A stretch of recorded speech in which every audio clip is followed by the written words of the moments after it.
கர்த்தருடைய பரிசுத்த நாமம் மகிமைப்படுவதாக.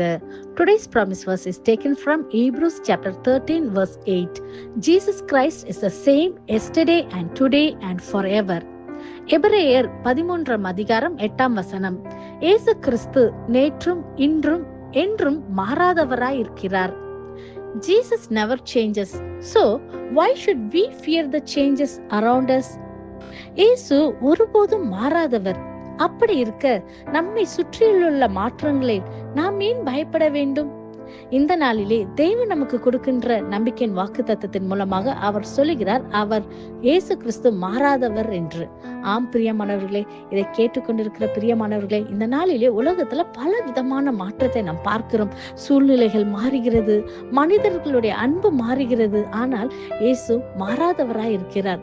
ஆம் பிரியமானவர்களே, அநேக வேளையிலே உலகத்தில் உள்ள அன்பு எல்லாம் தோற்று மாயமாய் போகிறதை நாம் பார்க்கிறோம் அல்லவா?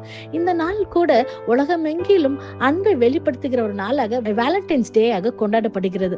ஆனால் அநேகருடைய உள்ளத்துல, அவங்களுடைய இருதயத்துல என்னை நேசிப்பதற்கு, உண்மையாக என்னை நேசிப்பதற்கு, எனக்கு அன்பு செலுத்துவதற்கு யாரும் இல்லை என்று சொல்லி அநேகர் மிகவும் வேதனையோட தனிமையை உணர்ந்து கொண்டு இருக்கிறாங்க. ஆனால் கர்த்தர் சொல்லுகிறார், நான் மாறாத கர்த்தர் என்று. உலகத்தில் உள்ள அன்பு எல்லாம் மாறும், அது எல்லாம் தோற்று போகும்.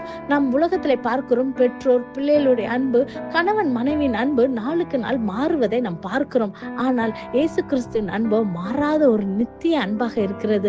அவர் தன்னையே நமக்காக கொடுத்து, தன் ஜீவனை சிலுவையிலே அவர் நமக்காக தன் அன்பை வெளிப்படுத்துவதற்காக அவர் உயிரை உங்களுக்கும் எனக்காகவும் அவர் கொடுத்தார் அல்லவா? இவ்வளவு பெரிய அன்பை நமக்காக யாரு செய்வா?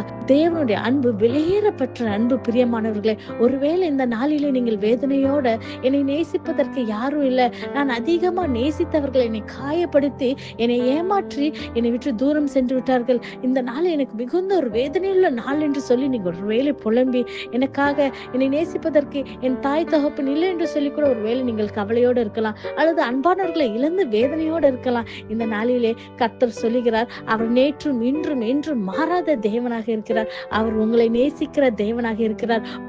வேதத்துல கூட நம்ம வாசிக்கிறோம், தாயும் தகப்பனும் உன்னை மறந்தாலும் நான் உன்னை மறப்பதில்லை என்று சொல்லுகிற தேவன். அத்தனை அன்புள்ள ஒரு தேவனை நாம் நேசிக்கிறோம். நம்ம அவரை விசுவாசிக்கிற பிள்ளைகளாக இருக்கிறபடியால் நிச்சயமாகவே அவர் நம்மை கைவிடாத கண்மலையாக இருக்கிறார். பிரியமானவர்களே, இந்த நாளிலே சூழ்நிலைகள் எப்படி இருந்தாலும், யார் உங்களை கைவிட்டிருந்தாலும் கர்த்தர் மாறாதவராக இருக்கிறார். அவர் நம்மோடு இருக்கிறபடியால் எந்த சூழ்நிலை நீங்க கடந்து போகும்போது அவர் உங்க கூட இருக்கிறார், அவர் உங்க பக்கத்துல இருக்கார். அவரே உங்க வாழ்க்கையில எல்லா காரியத்தையும் வாய்க்க செய்கிற தேவனாக இருக்கிறார். இந்த நாளிலே நீங்கள் உற்சாகமாக, சந்தோஷமாக கர்த்தர் கொடுத்த இந்த வாக்குத்தத்த வசனத்தை சொல்லி இதை விசுவாசித்து நாம் ஜெபிப்போமா? Everything around you may change, but Jesus remains the same. Circumstances may shift, people may walk away, seasons may turn without warning, but the one who sits on the throne has not changed. So do not fear the storm, hold on to him and you will stand firm. நாம் கண்களை மூடி ஜெபிப்போம். நேசிக்கிற நல்ல தகப்பனே, இந்த காலை வேலைக்கு மக்க நன்றி செலுத்துகிறேன் தகப்பனே. அப்பா, நீர் கொடுத்த இந்த வாக்குத்தத்த வசனத்துக்காய் மக்க நன்றி செலுத்துகிறேன் கர்த்தாவே.